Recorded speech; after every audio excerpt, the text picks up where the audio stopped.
So may udto mga lamyuno ay mga hapon di ay. So nakakita tanay kwarta ganina 500. So kay nag-anhin naman ang tag-iya atong ihuli na raw 500 siya. Nakita na to ni ganina sa pag lako-lakaw na to ganina ba. So ato ning uli kay naa kong tag-iya na nangita daw. So ato ning uli aron makapalit pud sila sa bigyo sa kay importante man sa ilaha siguro. Ako ning hipusan kay para dili mawala kay kung naay mangita nara sa ako nila maklaim. So nanang tag-iya sa gawa sa ato ning ihatag. So let's go.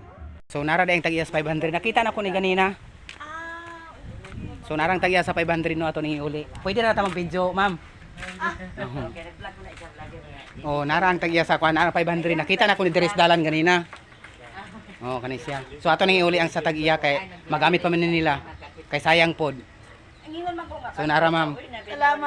Salamat kayo. Sige na uli na to mga God bless sa imo. God bless. Kay nagpaabot po ko kung kuan ba, ako nung tong i-upload. Kay aron na ay makakuan pod. Salamat kay ma'am sa kuan. Dire man kuno sila nagdalaw ba. Like and share. I-share daw ni nga video. Okay, salamat Like kayo. and share. Okay.